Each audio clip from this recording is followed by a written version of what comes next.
Good morning everyone, क्या हाल है? How are you guys? अच्छा, अब हम सोशल मीडिया की थोड़ी सी बात ही कर रहे थे, जस्ट टू कंक्लूड इट। तो since we are not online, खास शायद लोग ऑनलाइन भी हमें देख रहे होते हैं ना। हाँ, कल थोड़ा सा फ्रीक्वेंसी का मसला आया था, लेकिन हमने आपको कल भी बताया था, इन केस अभी भी आपके घर पर कुछ सिग्नल्स का इशू है और आप किसी और ऐप वगैरह पे देख रहे हैं तो अपने केबल वाले को कॉल कीजिए, उसे पूछिए कि जंग अखबार में जो जियो न्यूज़ की नई फ्रीक्वेंसी है उस पर ट्यून इन करें, या आप अपना टीवी भी रीट्यून करके देख लें। बहुत सी जगहों पे रीट्यून करने से भी आ गया है वापस। अच्छा, लेकिन मैं बात ये कर रही थी, आप अगर मुझे देख रहे हैं तो प्लीज़ मुझे बताएं कि क्या ये चादर मेरे ड्रेस के साथ सूट कर रही है कि नहीं, क्योंकि अभी जब मैं I was coming into the show तो मुझे ये बताया जा रहा था कि ये इतनी अच्छी नहीं लग रही। मेरे पास एक ग्रे भी पड़ी है, so I could change that too. सर्दी इतनी है, मतलब है कि सूट कर रही है नहीं कर रही है का क्या? तो ग्रे वाली भी गर्म है, कहने का मतलब है जो मैच कर रही हो, भाई मैच बड़ी इंपॉर्टेंट हो जाती है जिंदगी में। मैच ना चीज कर रही हो तो फिर अच्छा नहीं लगता। मतलब है कि अब ये कहते हुए अच्छे लगते हैं कि मैच इंपॉर्टेंट हो जाती है जिंदगी में। हाँ, भी थोड़े से वैसे मैच ही कर रहे हैं, बट एनीवे अब हम मूव ऑन करते हैं। हाँ बिल्कुल, और पाकिस्तानी मईशत की बात करेंगे। हमने आपको जो एक आम आदमी को जो चीज़ें हिट करती हैं, फॉर इंस्टेंस गाड़ी का महंगा हो जाना, मोबाइल फोन्स का महंगा हो जाना, और बहुत सी अशिया ज़रूरिया का महंगा हो जाना, वो तो हम डिस्कस करते रहते हैं, लेकिन थोड़ी सी इस पे इन डेप्थ जाने की ज़रूरत है। अच्छा जी, आपको बताएं कि पाकिस्तानी मईशत को संभालने की जिम्मेदार हुकूमत है, लेकिन क्या कीजिए कि ना वो पार्लियामान से बात करती है और ना ही अपने मुशीरों से मशवरा लेना पसंद करती है। असद उमर के इकदामात का फ़ायदा हुआ तो वो ऑब्वियसली बिल्कुल आपको ये बताएं, लेकिन नुकसान हुआ तो जिम्मेदारी भी असद उमर अकेले ही उठाएंगे। और बैनुल-अक़वामी रेटिंग एजेंसी मूडीज़ का कहना है कि मिनी बजट में उठाए गए इक़दामात भी पाकिस्तान का मालियाती खसारा कम करने के लिए काफ़ी नहीं होंगे। और सेनेट में अपोजिशन जमातों ने कायदे-ए-अवान, वफाकी वुज़रा और ख़ास तौर पर बजट पर बात करने के लिए वज़ीर ख़जाना की गैर हाज़िरी पर एहतजाज करते हुए वफाकी वज़ीरों पर पाबंदी का मुतालबा कर दिया। दूसरी जानिब सेनेट की कायमा कमेटी बराए ख़जाना ने मिनी बजट की 3 अहम तजावीज़ को मुस्तरद कर दिया। असद उमर समेत वजारत ख़जाना का कोई एक ओहदेदार भी पेश नहीं हुआ। उन्हें बताया गया कि सब लोग वज़ीर आज़म हाउस में मसरूफ़ हैं। कमेटी को एहतजाजी इजलास मनसूख करना पड़ गया। इसके अलावा हुकूमत अपनी बनाई हुई इक़्तिसादी मुशावरती काउंसिल को भी घास डालने के लिए तैयार नहीं है। गुज़श्ता रोज़ इजलास के लिए एक रोज़ पहले अरकान को ईमेल के जरिए आगाह किया गया, जिस पर माहिरीन ने शिरकत से माज़रत कर ली। काउंसिल के एक और रुकन साकिब शीरानी भी इस्तीफ़ा दे चुके हैं, जिसके बाद काउंसिल छोड़ने वाले अरकान की तादाद 4 हो गई है, यानी कि मजमूई तौर पर ये एडवाइजरी काउंसिल के 4 लोग तो अब तक साथ छोड़कर जा चुके हैं। इसी पे हम जरा बिल्कुल डिटेल बात भी करते हैं। इक़्तिसादी मुशावरती काउंसिल के रुकन आबिद क़य्यूम सुलहरी हमारे साथ हैं, उनसे पूछेंगे। आबिद क़य्यूम सुलहरी साहब, बहुत बहुत शुक्रिया हमें ज्वाइन करने का। आप इकोनॉमिक एडवाइजरी काउंसिल के रुकन हैं। इस काउंसिल का काम है माशी मामलात पर हुकूमत को मशवरा देना, और हुकूमत का काम है कि इन मशवरों पर अमल भी करना। क्या ऐसा हो रहा है? अभी तक तो मैं मुतमईन हूँ इससे। जो अभी मिनी बजट पेश किया गया है उसमें जितने भी वो मेयर्स थे, रिलीफ मेयर्स, वो सारे जो मुख्तलिफ सब ग्रुप्स थे इकनॉमिक एडवाइजरी काउंसिल्स के, उनकी तजावीज़ पर मबनी था। और मेरा ख्याल है कि तमाम मेंबर जो थे वो उस पर खुश थे कि उनके तजावीज़ को अमली जामा पहनाया गया। तो इक़्तिसादी मशावरती काउंसिल जो है उसके सब ग्रुप्स बनाए गए हैं, 5 सब ग्रुप्स हैं। उसमें एक्सपोर्ट कंपैटिबिलिटी के लिए ग्रुप है, एक ह्यूमन डेवलपमेंट के लिए है, एक जो है वो मैक्रो इकनॉमिक स्टेबिलिटी के लिए है, एक जो है वो सोशल प्रोटेक्शन के लिए है, पावर्टी रिडक्शन के लिए। तो इस तरह से मुख्तलिफ ग्रुप्स हैं, उनके जो मेंबर्स हैं वो अपना काम करके उन्होंने तजावीज़ जो थी वो पेश की। उनमें से अक्सर तजावीज़ जो हैं वो हुकूमत ने इन प्रिंसिपल अप्रूव कर ली। बहुत सी ऐसी हैं जो कि हमारा ख्याल है कि जो आने वाला जो इकनॉमिक डेवलपमेंट फ्रेमवर्क होगा हुकूमत का, यकीनन उसमें शामिल होंगी। अगर मुझे इस फोरम पे बैठना बामकसद नज़र ना आए तो मेरा नहीं ख्याल कि मैं इस पर एक दिन भी बैठना पसंद करूँगा। अच्छा सुलहरी साहब, असद उमर और उनकी टीम पर एक और एतराज़ ये भी सामने आ रहा है कि वो बजट जैसे अहम मामलात पर भी पार्लियामेंट को एतमाद में नहीं लेते और फिर जवाबदही के लिए भी नहीं आते। ये एतराज़ कितना जायज़ आपको लगता है नाक़दीन का?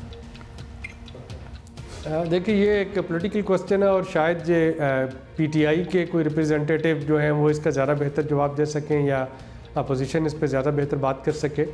जो टेक्निकल चीज़ें हैं मैं उस पर बात कर सकता हूँ और वो मैं आपको बता रहा हूँ। ये पॉलिटिकल जो मसाइल हैं उसके लिए बेहतर होगा कि किसी पॉलिटिशियन से ये सवाल पूछा जाए। चलें, वो तो हम पूछ लेंगे, लेकिन सलेरी साहब, मौजूदा सूरत हाल को देखते हुए आप ज़ाती तौर पर ये समझते हैं कि हुकूमत की माशी टीम बेहतरीन है और इसे किसी तब्दीली की ज़रूरत नहीं है? देखिए, इस वक्त टीम जो है वो एक टीम के तौर पे काम कर रही है। बहुत देर के बाद हुआ है कि ministry of commerce, board of investment और ministry of finance, ministry of planning, ये 3-4 जो की कलीदी मिनिस्ट्रीज़ थी, ये आपस में ना सिर्फ सिंक्रोनाइज्ड हैं बल्कि ये एक दूसरे से बातचीत कर रही हैं, मिल के काम कर रही हैं। और अगर यही टीम वर्क जो है ये चलता रहा तो मुझे यकीन है कि चीज़ें जो है वो ज़्यादा बेहतर हो जाएंगी, बजाय इसके कि इस टीम में कोई तब्दीली हम करें और फिर हम देखें कि जैसे माजी में होता रहा कि मिनिस्टर्स की आपस में नहीं बन रही होती थी, मिनिस्टर्स एक दूसरे को तनकीद का निशाना बना रहे होते थे और जिसकी वजह से बहुत से इनिशिएटिव जो थे वो अधूरे रह जाते थे। तो कम से कम इस वक्त ये 4-5 मिनिस्ट्रीज़ बैठ के एक दूसरे की सुन भी रही हैं, एक दूसरे के साथ मिलकर इकट्ठा चलने की कोशिश भी कर रही हैं और थोड़ा सा अगर इंतज़ार करें तो यकीनन इसके कुछ मुस्बत नताइज, मज़ीद मुस्बत नताइज जो है सामने आ रहे होंगे। बहुत बहुत शुक्रिया। इक़्तिसादी मुशावरती काउंसिल के रुकन आबिद क़य्यूम सुलेहरी हमसे बात कर रहे थे और अपना ओपिनियन भी दे रहे थे। लेकिन अगर हम बात कर रहे हैं अपनी इकॉनमी की और फ़रोग़ देने की कि ऑब्वियसली यहाँ ज़रा ज़्यादा इन्वेस्टमेंट्स हों और लोग ज़रा ज़्यादा हैं, कोई हमारी इंडस्ट्रीज़ बढ़े, तो कुछ और 1-2 आइडियाज़ भी अगर आपकी इजाज़त हो तो मैं बताना चाहती हूँ। बिल्कुल शेयर कीजिए। तो पाकिस्तान का आपको पता है कि हर खित्ता इतना खूबसूरत है कि हम अगर सिर्फ अपनी सयाहत पर भी तवज्जो देना तो हमारे माशी हालात जो हैं वो बहुत बेहतर हो सकते हैं, मानेंगे ना? हुमा ये भी कहते हैं कि अगर हम टूरिज्म को सही अंदाज में प्रमोट करें तो इस मुल्क का अच्छा खासा बजट सिर्फ सयाहत निकाल सकती है। There are countries and cities and regions in the world जो कि टोटल टूरिज्म पे डिपेंड कर रहे हैं, तो लिहाजा व्हाई नॉट अस? हमारी तो और भी इंडस्ट्रीज काम कर रही हैं, इसको भी चला लें तो हम किधर पहुंच जाएंगे। पाकिस्तान के लिए एक और एजाज, और जब इस तरह की खबरें आती हैं ना तो हमें बहुत खुशी होती है। और हम बात कर रहे हैं मोस्ट डेडिकेटेड टीचर के अवार्ड की। एब्सोल्युटली, कुछ दिन पहले भी हमने बात की थी। कराची के स्कूल टीचर अहमद साया ने कैम्ब्रिज यूनिवर्सिटी प्रेस एजुकेशन की जानिब से बेहतरीन उस्ताद का अवार्ड अपने नाम कर लिया है। Yes, and Ahmed was with us 2 days back और उनसे बातें करके हमें ऑलरेडी फील हो रहा था कि वैसे वाकई ये ज़बरदस्त किस्म के टीचर होंगे। अहमद साया एक दफ़ा फिर बताएं कि 2 दिन पहले हमारे शो में भी आए थे और हमने बड़ी बातें की थी उनके साथ। अहमद साया कराची में A लेवल स्कूल में पढ़ाते हैं और इस अवार्ड के लिए दुनिया भर से 6 मोतबर टीचर्स जो थे उनके नाम जो थे नॉमिनेट हुए थे, जिसमें आपको जल्दी से बता दें कि पाकिस्तान के तो अहमद साया थे ही, इसके अलावा इंडिया से, श्रीलंका से, ऑस्ट्रेलिया, फिलिपाइंस और मलेशिया के टीचर्स भी शामिल थे। अहमद हमारे साथ हैं। अहमद, अस्सलाम वालेकुम, कंग्रेचुलेशन। सबसे पहले तो ये बता दीजिए कि कैसे आप तक ये खबर पहुंची और जब आपको किसी ने बताया या वर यू फॉलोइंग योरसेल्फ, उस पर क्या तासुरात थे? वालेकुम अस्सलाम, थैंक यू सो मच। बहुत अच्छा लग रहा है फिलहाल तो। और मुझे जो है वो मेरे स्टूडेंट्स ने तकरीबन कल 6:30 बजे ये न्यूज़ डिस्क्लोज हुई है कैम्ब्रिज यूनिवर्सिटी प्रेस की तरफ से, और मेरे स्टूडेंट्स ने मुझे इमीडिएटली कॉल्स एंड मैसेजेस करना शुरू कर दिए थे कि सर आप जीत गए हैं ये अवार्ड मोस्ट डेडिकेटेड टीचर का। तो ऑब्वियसली सोने पे सुहागा, खुशी दुबाला हो गई कि अपने स्टूडेंट्स ही इन्फॉर्म करे जा रहे थे बार बार। जबरदस्त। अहमद, वी नो कि आपके स्टूडेंट्स ने ही आपको नॉमिनेट भी किया था और उन्होंने ही आपको बताया कि आपको अवार्ड भी मिल गया, तो अब सेलिब्रेशंस भी उनके साथ ही बनती हैं, क्या इरादे हैं? देखिए, अभी तो यही है कि पहले तो जिम्मेदारी ज्यादा बढ़ गई है। अब अगर ये टाइटल मिला है तो मुझे अब इस टाइटल को प्रूव भी करना है कि मैं कोशिश करूं और ज्यादा मेहनत और लगन और ईमानदारी से और ज्यादा डेडिकेटेडली काम करने की कोशिश करूं।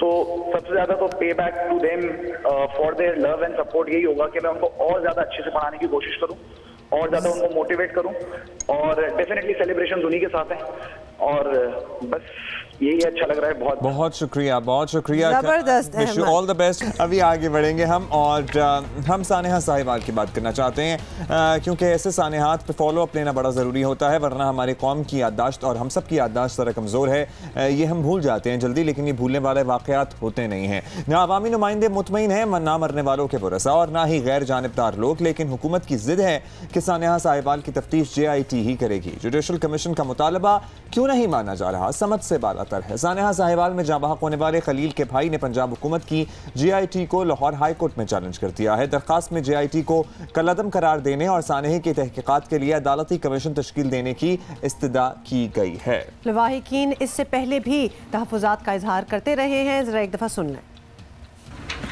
हम JIT को नहीं मानते। जिम्मेदार अफसरान और अहलकारों के नाम ECL में डाले जाएं और जो 11 अफराद रहते हैं उनको भी गिरफ्तार किया जाए जल्द से जल्द। एक तो हमारा बेटा छीन लिया, वही हमारा सहारा था, और दूसरा ऊपर हमारे लेबल लगा दिया है कि हम जी ना सके।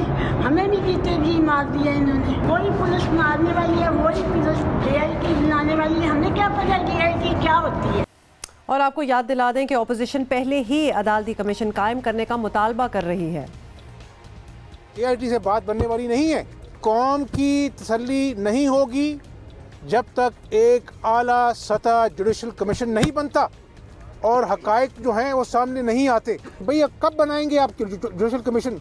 जब देर हो जाएगी। आप किस बात पे पर्दा डालना चाहते हैं? अगर आप अपना जो है कौम के सामने हकायक रखना चाहते हैं तो आइए ऐलान करें और अपना जो है हकायक का तयन हो और जिम्मेदार जो है वो कैफरे किरदार तक पहुँचे। अदालती कमीशन कायम करने के वादों के बावजूद हुकूमत अब तक कोई भी पेशरफ्त करने से गुरेज कर रही है। JIT की रिपोर्ट भी अब माजी का किस्सा बन चुकी है और हतमी रिपोर्ट का कुछ पता नहीं, बल्कि अब तो गिरफ्तार CTD एहलकार दौरान तफ्तीश गाड़ी पर फायरिंग से ही मुकर गए हैं। JIT ने गिरफ्तार एहलकारों से सवाल किया कि गाड़ी पर फायरिंग किसने की, जिस पर CTD एहलकारों ने पहले फायरिंग से इनकार कर दिया।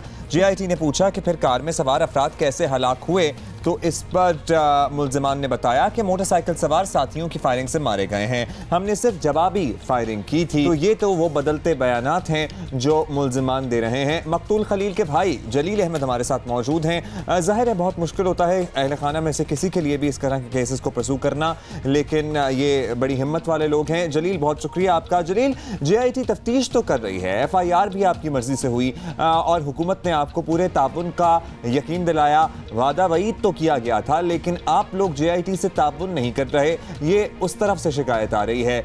इतनी बेएतबारी कैसे हुई, क्या वजह बनी? JIT के हम मुतमिन नहीं है क्योंकि वही करने वाले हैं तो वो इंसाफ लाएंगे। और रही FIR की, वो भी हमारी मर्जी की नहीं हुई है, उसमें भी हेरा फेरी की गई है। ऑलराइट, हेरा फेरी की गई है, वो कह रहे हैं FIR में भी और दीगर मामला पे भी तहफ़्फ़ुज़ात हैं। अच्छा, ये भी बताइएगा कि आपकी जानिब से ये बात भी सामने आई थी कि अपने भाइयों को बचाने के लिए पुलिस वाले या कुछ और लोग आपको धमका भी रहे हैं, तो वो सिलसिला ख़त्म हुआ कि नहीं, ये हम आपसे जानना चाहेंगे। और क्या पंजाब हुकूमत ने आपको सिक्योरिटी फराहम की? हमें कोई धमकाने की कॉल वसूल नहीं हुई, तो अभी तक किसी ने यानी कि कॉल नहीं की, ना हमें कोई धमकी वसूल हुई है। तो रही बात वो पंजाब हुकूमत पुलिस की, जिन्होंने यही कुछ किया है, हमें उसकी सिक्योरिटी नहीं चाहिए। जलील, अगर आपके मुतालबे के मुताबिक जुडिशल कमीशन बना दिया जाता है तो फिर जाहिर है उसमें वक्त थोड़ा ज़्यादा लगता है, तफ्तीश का अमल जो है बड़ा तफसीली होता है, बड़ी बारीक बीनी से मामलात को देखा जाता है, तो आप लोग तैयार हैं जहनी तौर पर? कुछ और इंतज़ार फिर उसमें करना पड़ सकता है इंसाफ के लिए? जी, कुछ माह तो नहीं लगने चाहिए। हमारी ख्वाहिश है जल्द से जल्द कमीशन बनना चाहिए और जल्द से जल्द इस पे काम होना चाहिए और जल्द से जल्द इस पे इंसाफ मिलना चाहिए।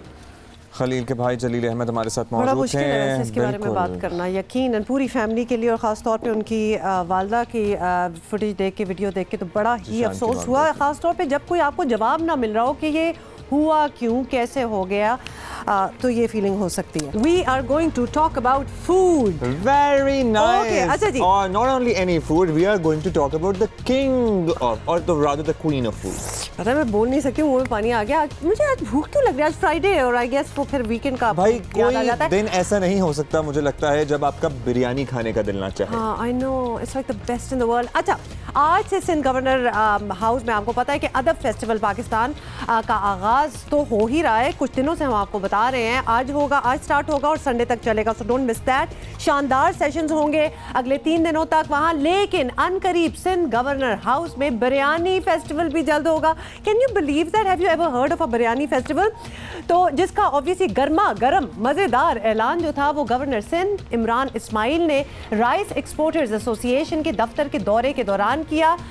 तो क्या कहूँगी मैं, कराची वालों तैयार हो जाओ। मैं तो कहता हूँ वो लोग जो असली बिरयानी खाने के ख्वाहिशमंद है ना, मुल्क भर से कराची आ जाए मेरा ख्याल है इस फेस्टिवल पे, और फिर हम आपको पुलाव और बिरयानी का फर्क बताएंगे। वैसे तो कहा जाता है कि कराची जैसी बिरयानी कहीं नहीं मिलती, लेकिन जो बिरयानी मैं बनाती हूँ ना, हो जो आप biryani yes, I make the best biryani in the world. Actually हमारी काफ़ी टीम मेंबर्स ने खाया हुआ है, खाई हुई है मेरी बिरयानी। उस वक्त आप शायद डाइटिंग पे थे। हाँ, आपको और मानूर आपने भी नहीं खाई थी। लेकिन मेरा ख्याल है कि it's never too late for biryani. आप बना के ले आइएगा, मैं मछली ले आऊँगा, आप बिरयानी ले आइएगा, ऐसा कर लेते हैं। आगे चलो। अभी हम आगे बढ़ जाते हैं मेरा ख्याल है। और पाकिस्तानी खाने अगर किसी दूसरे मुल्क में जनाब किसी पाकिस्तानी को मिल जाए तो आप अपने आप को दुनिया का खुशकिस्मत तरीन आदमी समझने लगते हैं। मैं तो कहता हूँ खाने तो बहुत दूर, अगर हमारे वाली चाय कहीं मिल जाए ना तो वो तो सोने पे सुहागा हो जाता है। चाय नहीं मिलती बहुत से ममालिक में। इसलिए मैं कहता हूँ जरा कम गप्पे मारेंगे, ज़्यादा चीजें मैं आपको पहले बता दूं कि आपने इधर ही रहना, बिकॉज वो जो हमने शुरू में बात की थी ना कि आप अपने बच्चों को किस तरह मैं बचा सकते हैं तो नहीं कहूँगी, लेकिन रिस्ट्रेन कर सकते हैं ओवर यूज ऑफ टेक्नोलॉजी से, because there are lot of other things that you should be doing. लिहाजा अभी ये आप घंटा जरूर देखना, एक्सटेंसिव डिटेल में हमने ये बात करनी है। अभी हम PSL पे जाएंगे कि मेरी कोशिश होगी को हार्ड बॉल जो है वो आपको आके किसी तरह लग जाए। फिर खाने पे जाएंगे जिसमें अभी आगे चले। अभी हम आगे बढ़ते हैं और वो इम्पोर्टेंट सेगमेंट जिसकी हम बात करना चाहते हैं। हमारी टेक्नोलॉजी अगर हम देखें तो हमारी ज़िंदगी में आसानियाँ तो सर्टनली पैदा करती है, मगर इससे बहुत से मनफी नताइज भी सामने आ रहे हैं। और ये मनफी नताइज हमारी जो नई नस्ल है, जो यूथ है, पर्टिकुलरली जो यंग जनरेशन और बच्चे हैं, इनको अफेक्ट कर रहे हैं, इनको मुतासिर कर रहे हैं। आपको याद होगा बचपन में हमारे और हमारे दोस्तों की क्या मसरूफियात, क्या खेल कूद होते थे, बहुत मुख्तलिफ जो आजकल के बच्चों के होते हैं। आजकल तो प्ले स्टेशंस और इसका दौर है, लेकिन हम गली मोहल्लों में क्रिकेट खेलते थे, दीगर गेम्स खेलते थे, पार्क्स वगैरह का चक्कर लगाना बहुत ज़रूरी होता था। और क्या होता था, और एक ज़बरदस्त, हुमा आपको याद होगा कीड़ी काड़ा आपने कभी खेला है, छुपन छुपाई आपने खेला है? ऑफ कोर्स, और वो स्टापू और वो जो आप पूरे बॉक्सेस बना के, और दिन भर का फिर जो सारा कुछ रूगर्दानी होती थी ना, वो खाने की मेज पर माँ बाप के साथ शेयर की जाती थी। कहानियों नॉवेल्स की सूरत में बच्चे जुबान सीखते थे। कैसेट कहानियां तो मुझे अब तक याद हैं कि वो गर्मियों की छुट्टियों में दोपहर में, तपती दोपहर में हम कमरे में बंद होकर कैसेट कहानियां सुना करते थे, जिसके बायस किताब पढ़ने की आदत पैदा हो जाती थी। मगर जब से मोबाइल फोन्स, टैबलेट्स और टेक्नोलॉजी के दीगर जराए आए हैं, ये सब कुछ छिन कर रह गया है। अब आप ये देख लीजिए, इन्हीं बच्चों को जो हमारे इर्द गिर्द मौजूद हैं, अब बच्चों की सरगर्मियां भी स्मार्टफोन्स और इंटरनेट तक महदूद हो गई हैं और वो अपना ज़्यादातर वक्त इन सरगर्मियों में गुजारते हैं, जिसमें वीडियो गेम्स हैं, जिसमें सोशल मीडिया वेबसाइट्स का इस्तेमाल है। और अब इसके नुकसानात क्या हो रहे हैं, इस पर बात होना भी बहुत ज़रूरी है। एक हालिया तहकीक के मुताबिक इससे ज़हनी सेहत और सोचने समझने की सलाहियत पर असर तो पड़ ही रहा है। राब्ते तो बढ़ गए हैं, मगर इन चीज़ों का इस्तेमाल जब ज़्यादा हो जाता है तो फिर इंसान क्या करता है, अकेलापन महसूस करने लगता है। जाहिर है अगर आप एक महफिल में बैठ के अपने फ़ोन पे लगे होंगे तो आप महफिल में होते हुए भी अकेले ही महसूस करेंगे, जिसके बायस ज़हनी तनाव और नौजवानों में खुदकुशियों के रुझानात तक में इजाफा हो रहा है। यानी ये डिप्रेशन इस हद तक बढ़ जाता है कि आप हम सुसाइड करने का भी सोच सकते हैं। इससे तज्जिया और मुशाहिदा करने की सलाहियतें भी मुतासिर होती हैं। वो जो क्रिटिकल एनालिसिस और वो थिंकिंग के जो इन्हांस करने की बच्चे के बचपन में एक्टिविटीज़ होती थी ना, आर्ट्स एंड क्राफ्ट्स की क्लासें हो रही हैं, अब जब टैबलेट हाथ में होगा तो क्या कागज़, पेंसिल और कैंची हाथ में लेके वो चीज़ें बनाएगा। मोबाइल फ़ोन्स का ज़्यादा इस्तेमाल बच्चों और नौजवानों की लॉन्ग टर्म मेमोरी या तवील मुद्दती याददाश्त पर भी मनफी असरात डाल रहा है। अब आप देखते हैं एट टाइम्स हमें याद नहीं होता कि हमने एक हफ्ते पहले क्या किया था, जबकि फिजिकल एक्टिविटीज़ ना होने के बायस जिस्मानी सेहत तो ऑब्वियसली मुतासिर हो रही है। अब यकीनन आप सोच रहे होंगे कि टेक्नोलॉजी या स्मार्टफोन से जान छुड़ाना आसान तो नहीं है, तो क्या किया जाए। इसके लिए माहिरीन ये काम तजवीज़ करते हैं, मकासद तय करें और वक्त का पाबंद बने। यानी टेक्नोलॉजी के इस्तेमाल से आप क्या फ़ायदा उठाना चाह रहे हैं, ये आप अपने जहन में डिटर्मिन कर लें और तय करें कि कितना टाइम आप इसमें लगाएंगे। हर 20 मिनट बाद साथ ही 2 मिनट की स्क्रीन ब्रेक लेना बहुत जरूरी है। आप टाइमर ही लगा लें। एग्जैक्टली, एवरी 20 मिनट्स आपने एक स्क्रीन ब्रेक लेनी है। देखें कि आपने उस टाइम में जो गुज़श्ता 20 मिनट आपने गुजारे हैं, कौन सा टाइम, कौन सा काम पूरा किया। बच्चों से टेक्नोलॉजी के इस्तेमाल के असरात पर बात करें। हम लोग बच्चों से बात करने से कतराते हैं हुमा, आपने देखा होगा। तो इनमें से हम एक्चुअली हमारे जहन में नहीं होता कि ये भी कोई बात है बच्चों से करने वाली, लेकिन यस, ये बात है बच्चों से करने वाली। इनसे पूछें कि वो इंटरनेट पर क्या चीज़ें पसंद करते हैं, इन्हें कौन सा शो अच्छा लगता है, कौन सा कार्टून देखते हैं, कौन से गेम्स खेलते हैं, और फिर इन्हें बताएं कि ज़िंदगी पर इन सब चीज़ों का क्या असर हो रहा है। मैं तो कहूँगी इधर अगर फुटनोट मैं भी डाल दूँ कि आप अपने बच्चों के साथ ऑन देयर गैजेट्स इन्वॉल्व रहें। तो ना सिर्फ कि आपको पता रहे कि वो क्या देख रहे हैं, क्या कर रहे हैं, बट आपका भी इंटरेस्ट होगा, तो कुछ बातें भी होंगी, मतलब ऑल टाइम ऑन स्क्रीन नहीं होंगे, but you are actually having a conversation. ये जो हमारे सामने फैमिली बैठी हुई है ना, इनको देखें, इनके हाथों में मोबाइल फोन्स मुझे अभी नजर नहीं आ रहे। स्क्रीन फ्री टाइम मुकर्रर करें, यानी बच्चों के साथ मुकर्ररा वक्त गुजारें जिसमें फोन वगैरह टेबल पर मौजूद ना हो। आपस में बातचीत की जाए, रोज़ाना के मामूलात को डिस्कस किया जाए, उनसे पूछें वे स्कूल में कैसा दिन गुजरा, उसके बाद क्या किया, ट्यूशन गए तो वहाँ क्या हुआ, खेलने गए तो वहाँ क्या हुआ। बच्चों या नौजवानों से दौरान गुफ्तगू खुद भी फ़ोन का इस्तेमाल मत करें। अच्छा बच्चा कब से फ़ोन पकड़ता है मैं आपको बताता हूँ, जब बच्चा खाने पीने की एज में आता है ना हुमा, टॉडलर जब होता है और बच्चा खाना नहीं खा रहा होता, तो आपको सबसे आसान काम लगता है बच्चे के सामने मोबाइल स्क्रीन पे पोएम्स लगाना, म्यूजिक चलाना और उसको खाना ठुसाना। अब्दुल्ला, यहाँ मैं ये भी कहना चाहूंगी कि a lot of the time ये गैजेट्स जो होते हैं, ये मोबाइल फोन्स और जो भी आपके टैबलेट्स वगैरह होते हैं, they are doing the work of a baby sitter. कि माँ को कोई और काम करना है या बाप बिजी है, तो जल्दी से बच्चे के आगे उसको कहीं बिठा के उसके आगे वो स्क्रीन ऑन कर दो। तो that is the use of a baby seater. बच्चों और नौजवानों को समझाएं कि ऐसा करना क्यों जरूरी है और आप ये क्यों चाहते हैं कि दूसरा आपकी बात तवज्जो से सुने, और बातचीत के दौरान फोन का इस्तेमाल क्यों तवज्जो को मुतासिर करता है, ये भी उन्हें एक्सप्लेन करने की जरूरत है। मोबाइल फोन का अपनी सोच और जज्बात पर पड़ने वाले असरात का भी खुद जायजा लें। तो ये वो सारी चीजें हैं जो हमने आपके साथ शेयर की हैं। ये 3 लोग बैठे हुए हैं इस टीवी लाउंज में, लेकिन ये तीनों लोग इस वक्त अकेले हैं क्योंकि अपने अपने मोबाइल फोन्स में लगे हैं। Unfortunately I think I would also say कि ये जो मनाजिर है ना, जो हमने आपको एग्जांपल एक दिखाया है कि 3-4 लोग बैठे हुए हैं, बैठे तो साथ ही हुए हैं, लगेगा तो ये कि घर भरा हुआ है लोगों से और ऑब्वियसली क्लोज होंगे, गप्पे शप्पे हो रही हैं, लेकिन they are not even talking to one another. लिहाजा एक दूसरे को इंपॉर्टेंस देना भी कितना ज़रूरी है, उसका एहसास देना भी कितना ज़रूरी है that you are important to me.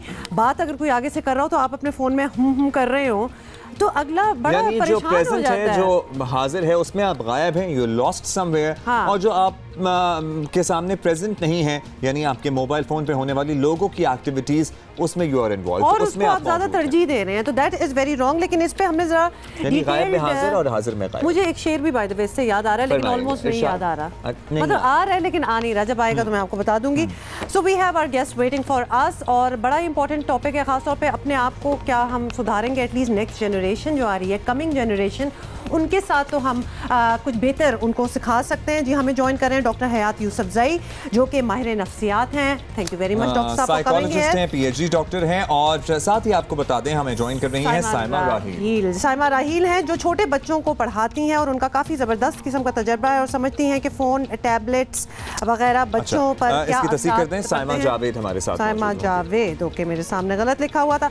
Thank you everyone for joining us. Saima, आप भी हमें ज्वाइन करिए, लेकिन we'll start the conversation with doctor Hayat. और डॉक्टर साहब, सबसे पहले तो हम यही पूछेंगे कि जितना हम इसको समझते हैं कि ये आजकल के बच्चों की ग्रोथ के लिए ये एक्चुअली रियल और प्रेजेंट डेंजर बन गया, इम्पेडिमेंट है कि रोक रहा है उनकी प्रॉपर डेवलपमेंट से, तो ये सही बात होगी? हाँ, क्योंकि आजकल के दौर में जो टेक्नोलॉजी ने एक नुकसान पहुंचाया है बच्चों को, स्पेशली जैसे हम देख रहे हैं फिज़िकली भी, अगर मेंटली के अलावा हम फिज़िकल पे भी चले जाए तो फिज़िकली भी ये बहुत ज़्यादा नुकसान देते हैं, क्योंकि ओबेसिटी दिन ब दिन बढ़ती जा रही है। इंसान बैठा होता है हर वक्त वो जो आना जाना होता है, हरकत होते हैं, क्योंकि जब भी आप किसी माहिर नफ्सियात के पास जाते हैं तो माहिर नफ्सियात सबसे पहले आपको यही जवाब देता है कि हरकत में बरकत होता है। तो जब आप हरकत ही नहीं करें तो स्मार्टफोन, मोबाइल फ़ोन, टैबलेट, इन्होंने तो बच्चों का क्या बड़ों की भी ज़िंदगी ख़राब की हुई है। ठीक है, तो आज जो है हम जिस टॉपिक पे आज बात करने वाले हैं ये स्मार्टफोन के हवाले से और बच्चों के हवाले से, तो ये वैसे अच्छी टॉपिक है। पेरेंट्स को इससे लर्निंग करनी चाहिए। एज वाइज हम दे सकते हैं किसी भी बच्चे को उनके जो टाइम मैनेजमेंट के हवाले से, या जो टेबलेट हम देते हैं तो वो हम एज वाइज दे सकते हैं। कितना टाइम दे सकते हैं वो टाइम भी हम इसी प्रोग्राम में अभी बताएंगे। अच्छा, हम अब जाएंगे साइमा के पास। साइमा, जाहिर है आपका छोटे बच्चों से बहुत ज़्यादा इंटरेक्शन रहता है। जब बच्चा पहली दफ़ा स्कूल ही आता है तो उसे स्मार्टफोन की आदत पड़ी होती है, और ये आदत होती है वही 5-6 माह की उम्र से, जब ठोस गज़ा शुरू होती है, फ़ोन हाथ में होता है माँ बाप के और बच्चों को खाना खिला रहे होते हैं, तो वो फिर आप लोग किस तरह टैकल करते हैं? जाहिर है आजकल के दौर से रिलेट करने के लिए भी बच्चों को नो हाउ तो होनी चाहिए, लेकिन बैलेंस भी कायम करना बड़ा ज़रूरी है। What techniques? Thank you for inviting me here. बहुत अच्छा ये टॉपिक है आपका आज, टेक्नोलॉजी से रिलेटेड। टेक्नोलॉजी तो ऐसी चीज़ है कि इट्स हियर टू स्टे, मतलब ये तो ऐसी चीज़ें हमें एम्ब्रेस करना है इसको कि ये तो रहेगी और हमेशा से है। मतलब मैं आपसे भी बात कर रही हूँ, that is also through technology. तो हम इसको डिनाई नहीं कर सकते, ना हम इस चीज़ से छुप सकते हैं। द थिंग इज़ कि यस, बच्चों आजकल की हमारी जो जनरेशन है वो मतलब they are born with technology, इसको हम कह सकते हैं। तो प्रॉब्लम ये होता है कि बच्चे, जैसे आपने बताया कि जब बिल्कुल छोटे होते हैं, इवन आप तो टॉडलर्स की बात कर रहे हैं जिनको खाना खिलाने के वक्त आप फ़ोन्स यूज़ कर रहे होते हैं पेरेंट्स, मगर मैं तो ये बता रही हूँ आपको कि इवन उससे छोटे बच्चों को सुलाने के लिए भी हम बेबी टीवी के चैनल्स लगा देते हैं, जो कि बच्चा उसको सुन के सो जाए, उससे लोरी सुन के सो जाए। तो ये तो पेरेंट्स आजकल कर रहे हैं। तो इसको हम इस तरह करते हैं कि जैसे हमारी क्लासरूम्स होती हैं, टीचर्स होते हैं, तो हम उनको ये ट्रेन किया जाता है कि आप बच्चों से बात करें। आजकल के बच्चों को बहुत ज़रूरी है कि उनको ये पता हो कि हमें कोई चीज़ से अगर रोका जा रहा है या हमें कोई चीज़ बताया जाए तो उसकी वजह क्या है। तो हमारी क्लासरूम्स में हम अपने बच्चों से ये इस तरह बात करते हैं कि ये ना करें क्योंकि इससे ये हो सकता है, ये होता है। जैसे कि अगर इंटरनेट पे आप यूट्यूब पे चैनल्स पे वीडियोस देखते हैं बच्चे, तो हम उनको इस तरह समझाते हैं कि अगर आप रोड पे अकेले जा रहे होंगे तो there are so many strangers out there जिनसे आप बात कर सकते हैं, एंड आप बहुत डर जाएंगे उनसे बात करके, क्योंकि वो हो सकता है कि वो अच्छे ना हो। तो इसी तरीके से जब आप ऑनलाइन होते हैं वहाँ पे भी बहुत सारे स्ट्रेंजर्स होते हैं जो कि आपसे बात करने की कोशिश करते हैं या आपको गलत चीज़ें सिखाते हैं, तो आप उन चीज़ों से डर जाएंगे। तो आपको एक तो ये चीज़ का ख्याल रखना है कि आप अकेले उस पे ना हो, आप अपने पेरेंट्स के साथ रहें, वो आपको बताएंगे कि इस तरीके से आपने करना है। तो बड़ी अच्छी मिसाल दी बाहर अकेले जाने जैसा है, दैट इज ट्रू। और हम डॉक्टर साहब से भी यही बात पूछेंगे कि वाकई डॉक्टर साहब बंदे को एक सेंस ऑफ अजीब किस्म की सेफ्टी मिल जाती है कि जी मैं तो अपने घर में अपने गैजेट पे बैठा हूँ, मुझे कौन क्या तंग कर सकता है, लेकिन छोटे बच्चे बड़े वल्नरेबल होते हैं। नंबर वन, क्या पेरेंट्स को एहसास है इस बात का कि आप अपने घर में भी कितने वल्नरेबल हैं टू स्ट्रेंजर्स जो आपकी ज़िंदगी में मुदाखलत कर सकते हैं? और भी कुछ चीज़ें हैं डॉक्टर साहब, जब अब्दुल्ला ये पूरी रिपोर्ट हमें बता भी रहे थे तो उसमें लोगों को मेडिकल इश्यूज़ होना स्टार्ट हो गए हैं, बच्चों को भी, अगर वो बिल्कुल झुक के सर अपना बेंड करके देख रहे हैं, आपको पता है हमने काफ़ी रिपोर्ट्स भी दिखाई हैं, नेक बेंड हो जाता है, अनफेयर किस्म के कंपैरिजन्स होना स्टार्ट हो जाते हैं। अगर हम 7, 8, 9, 10 साल के बच्चों की बात करें, हालांकि कितनी कम उम्र है, कॉम्पिटिशन्स होते हैं, मेमोरी लॉस होता है, ये सारी चीज़ों को टैकल किस तरह करना है डॉक्टर साहब? इसकी ऑलरेडी मैनेजमेंट होनी चाहिए। टेक्नोलॉजी से तो हम दूर नहीं रख सकते अपने बच्चों को, क्योंकि टेक्नोलॉजी आजकल एक ज़रूरत बन चुकी है हमारे नेशंस को, जनरेशन को, जो भी आ रहे हैं। अब पेरेंट्स को सिर्फ ये करना चाहिए इस वक्त की इसकी मॉनिटरिंग करनी चाहिए, पेरेंट्स को इसको बाकायदा टाइम पे देना चाहिए। जैसे फॉर एग्जांपल डॉक्टर साहब, पेरेंट्स ये बात मानते हैं जब आप उनको बताते हैं? पेरेंट्स कहते हैं कि नहीं, आजकल तो उनके हमारा जो पड़ोसी है या हमारा जो रिश्तेदार है उनके बच्चों के पास ये है, वो है, प्लाना है। आपके पास मुख्तसर बताइएगा, आपके पास ऐसे केसेस आए हैं जिसमें बच्चे का पढ़ाई में दिल नहीं लग रहा और वो सारा दिन गेम खेल रहा है और मैं माँ बाप लेके आए हैं, तो प्लीज़ इसका ज़हन ठीक करें। हाँ, कल रात भी मेरे एक बच्चे से बात हुई थी, तो उन्होंने भी मुझे कहा कि सर ये मोबाइल फ़ोन जो है ना, ये एक बेस्ट फ्रेंड है आजकल के दौर में। तो इन लोगों का इतना डिपेंडेंसी, बच्चों का इतना डिपेंडेंसी हो गया है पेरेंट्स से दूर होते जा रहे हैं, दोस्तों से दूर होते जा रहे हैं और टैबलेट को और मोबाइल को इसी को ही लोग, तो जाहिर सी बात है मेरे पास तो बच्चे और पेरेंट्स आ जाते हैं, वो बोल लेते हैं कि हर वक्त मोबाइल पे लगा रहता है, पता नहीं आजकल इनके बिहेवियर चेंज हो रहे हैं, गुस्सा कर रहे हैं, चिड़चिड़ा हो रहा है, अकेलेपन की तरफ जा रहे हैं। और आजकल जो अभी क्राइटेरिया आ भी जाएगा वेरी सून के एडिक्शन जो टेक्नोलॉजी है या जो सिंपीज, डॉक्टर साहब बिल्कुल वो एडिक्शन टू टेक्नोलॉजी आ चुकी है। डॉक्टर साहब हमारे वक्तों में when we were growing up तो हमें भी तो टीवी का एक टाइम सेट होता था कि 1 घंटा देखना है या 2 घंटे या वट एवर इट इज, मतलब एक उसके ऊपर मैनेजमेंट होती, तो सेम अप्लाइज टू टेक्नोलॉजी। अच्छा, और अब हम साइमा के पास चलेंगे। साइमा बताइएगा कि आप लोग दोनों चीज़ों को बैलेंस आउट किस तरह करते हैं, क्योंकि जाहिर है बच्चों को ये चीज़ें सिखाना भी at the end of the day ज़रूरी होती हैं, क्यों ताकि वो दुनिया से पीछे ना रह जाएं और फिर उन पे नज़र भी रखनी है, तो वो किस तरह से आप मैनेज कर पाते हैं? एजुकेशन वर्ल्ड में हम जो है 21st सेंचुरी स्किल्स की बहुत सारी बात कर रहे हैं। 21st सेंचुरी स्किल्स बेसिकली होती हैं जिसमें आपस में कोलैबोरेशन होती है, कम्युनिकेशन सिखाई जाती है, एक दूसरे को डिसीजन मेकिंग, प्रॉब्लम सॉल्विंग सिखाई जाती है। तो ये चीज़ें हम बच्चों में आजकल उनको सिखाने की कोशिश कर रहे हैं, मगर जब हम टेक्नोलॉजी पे डिपेंडेंट हो जाते हैं तो हम एक दूसरे को से बात नहीं कर रहे होते। तो हम क्या करते हैं कि स्कूल्स में we have a set time कि जी ये नहीं कि हर वक्त ही वो टैबलेट यूज़ कर रहे होते हैं, मे बी हफ्ते में एक दफ़ा उनका 15 मिनट का कोई सेशन होता है जिसमें they can solve their math problems में भी, या लैंग्वेज के कोई एक्टिविटी उसके अंदर कर ली, बट वो भी रिलेटेड टू एजुकेशन होता है। इट्स नॉट कि वो फ्री टाइम में बैठ के बस कार्टून्स देख रहे हैं बैठ के, यू नो। आप अगर टेक्नोलॉजी को फॉर गुड यूज़ करें, technology is a very good thing कि आपको मुझे कोई सवाल करना है कि वाई आर एग प्लांट्स होते हैं जैसे बैगन होते हैं, तो एक बच्चे ने पूछा कि ये पर्पल कलर के क्यों होते हैं। So it's a good thing कि you tell them okay why don't you use the internet, हम इंटरनेट को यूज करके हम पता कर सकते हैं कि मतलब it's on the go कि आप फौरन का फौरन उसका आंसर ढूंढ सकते हैं।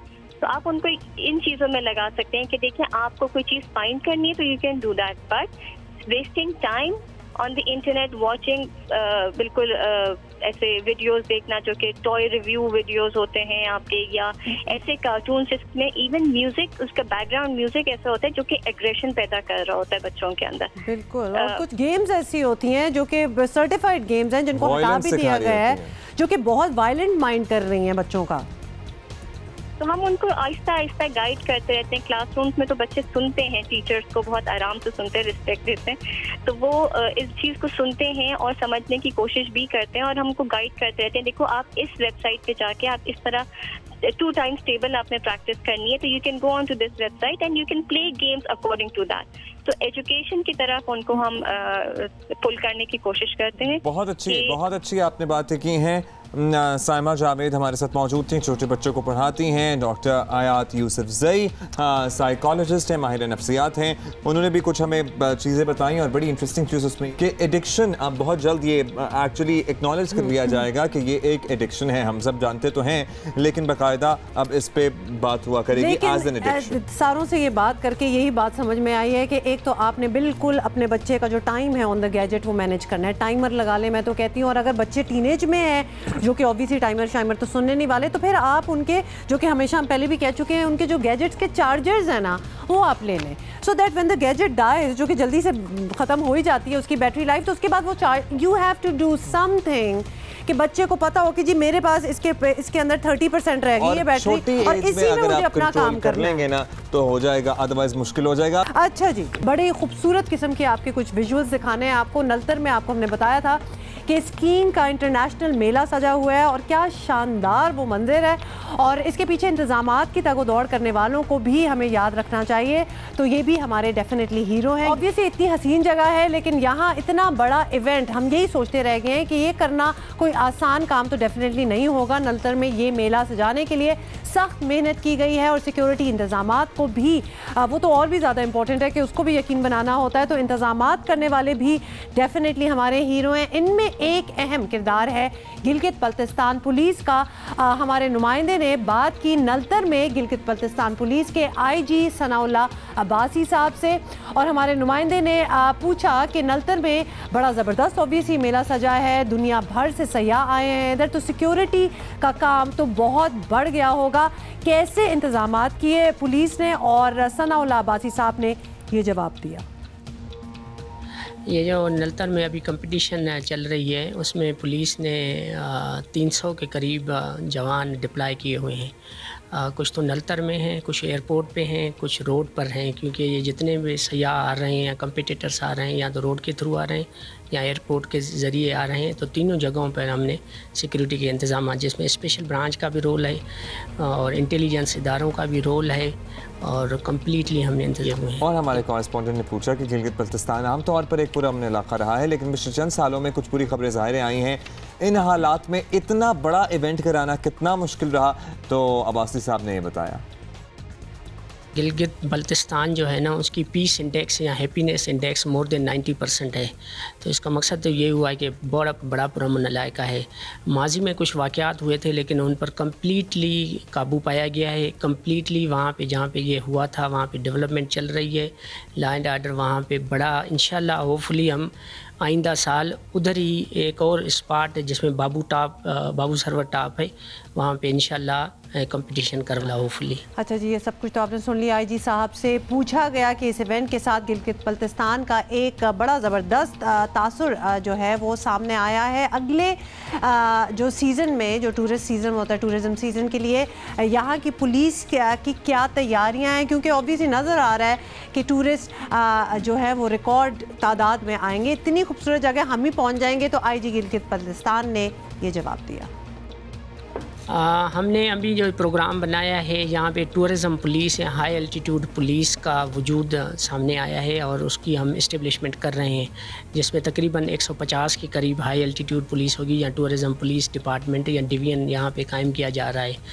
और आपको पता होगा कि इस साल तकरीबन 30 लाख से ज़्यादा सयाह यहाँ पे आए हैं। इंशाल्लाह होपफुली आइंदा साल इससे ज़्यादा बढ़ेंगे। तो ये जो टूरिज़म पुलिस होगी ना, वो इंशाल्लाह कैटरफार करेगी ये सारे टूरिज़म डिपार्टमेंट के साथ मिलके हम ये कर रहे हैं। टूरिज़म पूरी इंडस्ट्री को फ़रोग़ मिलेगा और उनको फैसिलिटेट किया जाएगा, उनको प्रोटेक्ट किया जाएगा और इंशाल्लाह GB के इकानमी बहुत बड़े पैमाने पर और मुल्क के इकानमी में बहुत फ़ायदा होगा, बहुत इंक्रीज़ होगी और इंशाल्लाह शानदार ये department. Once again I'll say कि जब आप विजुअल्स देखें ना तो आपको नहीं लगता कि ये अपना पाकिस्तान है, और क्यों नहीं लगता, मतलब हमारा पाकिस्तान भी हसीन है, लेकिन ऐसी चीज़ पहले कभी हुई नहीं। मंजर आम तक नहीं आती थी चीज़ें। ऑब्वियसली अब ड्रोन टेक्नोलॉजी है, वो सारी चीज़ें हैं, तो अब वो जो मनाजिर हैं वो हम और अच्छे अंदाज से देख सकते हैं। अच्छा जी, एक मोबाइल ऐप की हमने बात करनी है। इलेक्शन से पहले हमने इसकी बात की थी, जिसके ज़रिए जो उम्मीदवार हैं अपने वोटर्स के साथ कनेक्ट कर सकते हैं। अब ये सो कॉल मोबाइल ऐप कुछ इस तरह से डेवलप हो गई है कि इलेक्शन तो हो गए, अब ये कंप्लेंट सेंटर या कंप्लेंट सेल का काम सर अंजाम दे रही है कि जो इलेक्ट हो गए हैं मेंबर्स, पार्लियामेंटेरियंस बन गए हैं या फिर सूबाई असम्बलियों के मेंबरान बन गए हैं, उन तक अपने वोटर्स किस तरह से शिकायत पहुंचा सकते हैं। इसी को समझने के लिए हमारे साथ ये ऐप डेवलपर और IT एक्सपर्ट खुरम कलीमी मौजूद हैं। खुरम, अब समझा दें कि इलेक्शन से पहले और इलेक्शन के बाद इसके फीचर्स में क्या और कैसे तब्दीली आई। अस्सलाम वालेकुम। सबसे पहले तो शुक्रिया, और लास्ट ईयर की अपीयरेंस का बड़ा हाथ है हमारी सक्सेस में। अल्हम्दुलिल्लाह जनरल इलेक्शंस में 5 पार्टीज़ ने सिस्टम इस्तेमाल किया। ब्रिलियंट। और तकरीबन कोई 16 कैंडिडेट्स MNA कैंडिडेट्स कराची में इसको इस्तेमाल कर पाए। ठीक है। तो इलेक्शन से पहले उसका पर्पज़ ये था कि कैंपेनिंग हो सके ताकि अपने कमिटेड वोटर्स मार्क हो सकें, तो ये उस वक्त फोकस था। उसके बाद इलेक्शन डे मैनेजमेंट बड़ी तेज़ हुई। हमने QR कोड का फीचर जो मुतारिफ कराया था, लास्ट शो में भी डिस्कस किया था, उसकी वजह से वोटिंग बड़ी फास्ट हुई है। यानी कि अगर आपको एक वोटर को अपना वोट ढूंढने में 2 मिनट लगते थे पेपर में, तो अब QR स्कैन से सिर्फ 10 सेकंड में वो काम हो जाता है। तो PS 94 का जो भी बाई इलेक्शन हुआ है संडे को, उसमें वो टेक्नोलॉजी इस्तेमाल हुई है और विनिंग पार्टी का ये ख्याल है कि उसको माशाल्लाह से यानी 30% एक्स्ट्रा वोट पड़े just by the use of that QR code feature. Oh brilliant. तो ये तो हो गया इलेक्शन से पहले और इलेक्शन डे। अच्छा, अब हमारा जो फोकस है इस वक्त, उसके भी हमारे 3 यूजर्स हैं, 3 MNAs और MPs कराची में इस्तेमाल कर रहे हैं और शहर में नॉर्थ नाज़िमाबाद में बैनर लगना शुरू हो गए हैं कि जी अगर किसी को मसाइल हैं तो वो इस ऐप पे जाके अपने कंप्लेंट दे सकता है। जो UC वाइज यानी कि कैंडिडेट के पास जाएगी, MNA के पास, और UC वाइज डिस्ट्रीब्यूट होगी, क्योंकि बल्दियाती इंतखाबात आ रहे हैं अगले कुछ 6-8 महीनों में बल्दियाती इंतखाबात आ रहे हैं। तो हम एक तरह से उनकी तैयारी करा रहे हैं बल्दियाती इंतखाबात की। अच्छा, अब पुलिस का भी एक आपने ऐप या तो डेवलप किया है या उसको मदद की है, वो लॉन्च कर दिया गया है, वो उसका भी लॉन्च हुआ है, पुलिस फॉर यू के नाम से वो है, और ये ऐप स्टोर पे अवेलेबल है। ऐप स्टोर पे अवेलेबल है and it's free to download. Yes, it's free to download. और अमीर शेख साहब जो एडिशनल आईजी कराची हैं, ये कराची के शहरियों के लिए, जी कराची के शहरियों के लिए ये फिलहाल है।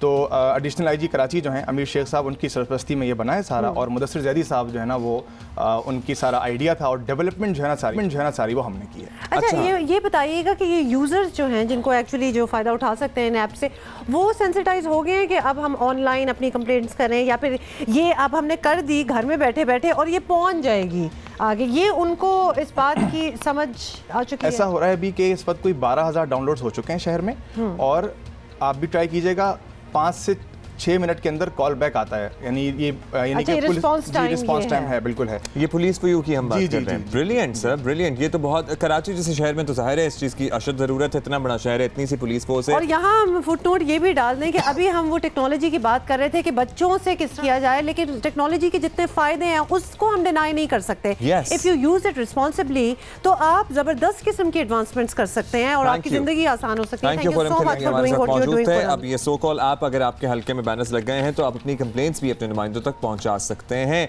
नहीं लगे तो भाई बाकी कैंडिडेट्स को भी यहाँ पर फ़ायदा उठाना चाहिए। एब्सोल्युटली। अच्छा जी, ये सब कुछ तो कर रहे हैं, लेकिन साथ साथ हम भूलेंगे नहीं कि आपने for the youngsters out there के actually what you want to do in life, where you want to get in life. Abdi साहब आज भी हमारे साथ हैं, करियर काउंसलर हैं, और he has the best advice. जनाब आबदी साहब, BI या बिजनेस इंटेलिजेंस की तालीम के मुताल्लिक कुछ बताइएगा। आजकल इस तरफ रुझान बढ़ने लगा है, किन लोगों के लिए ये शोबा ज़्यादा मुफीद है? What is this all about? Business intelligence, Abdi साहब पहले हमने सुना नहीं वैसे ये वाली फील्ड।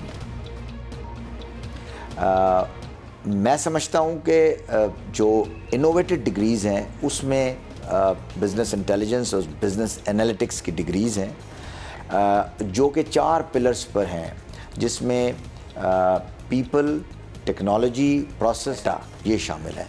इसके अंदर जो आप सब्जेक्ट्स पढ़ते हैं वो आपको ट्रेन करते हैं इस बात के लिए कि आप एक बिज़नेस एनवायरनमेंट में अपने डिसीजंस को एनालाइज करके, सिंथेसाइज करके और जल्द से जल्द डिसीजन दे सकें।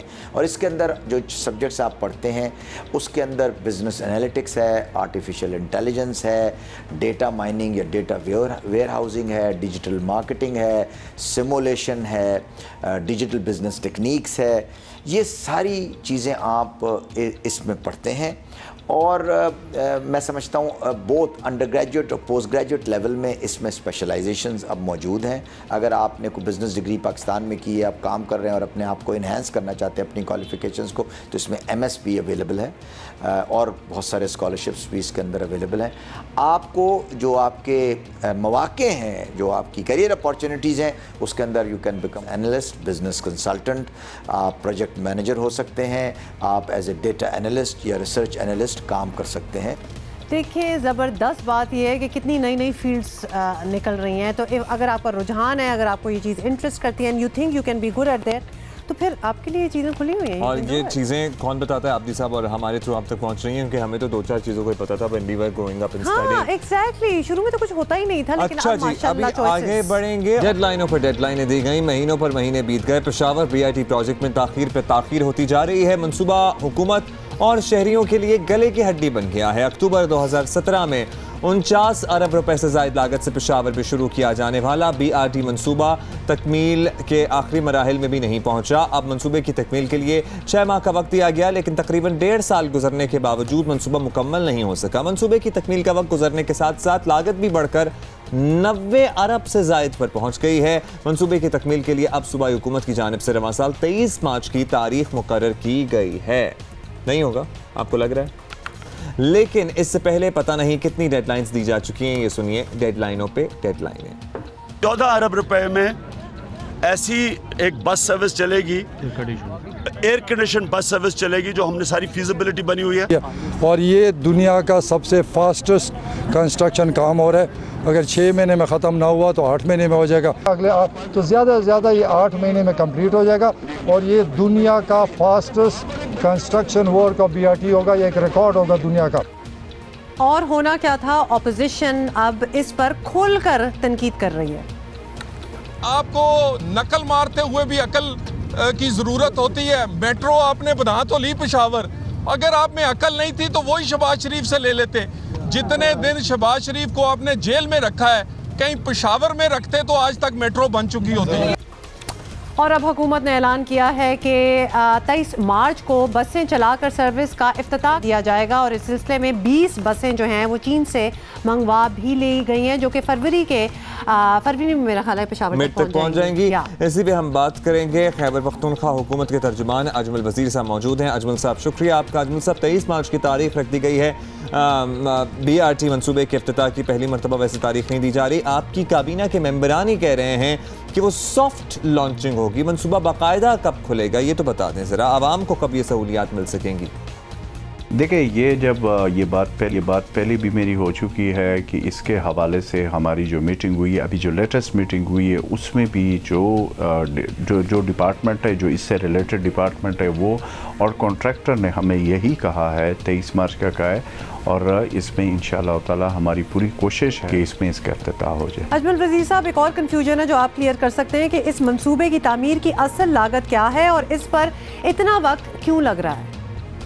देखिए, इसकी पहली लागत तो ज़ाहिर है और थी। उसकी वजह ये थी कि पहले ये, जैसे आपको पता है कि ये चमकनी से काला बला हिसार और फिर उसके बाद ये हैदराबाद तक था, लेकिन उससे अब ये एक्सटेंड कर लिया वहाँ पे जो कारखानों मार्केट है उस तक, और फिर दरमियान में इसमें ज़ाहिर है इसके डिज़ाइन में 2-3 दफ़ा मुख्तलिफ औकात में इसके चेंजेस आए, क्योंकि वो जो हदुदरबा है पेशावर का वो आपको पता है जिस तरह का है उसमें, और फिर इसमें कुछ अंडरपासेस शामिल किए गए। ज़ाहिर है डेफिनेटली से उसके पहले से वो जो इसके है जो लागत है वो बढ़ चुकी है।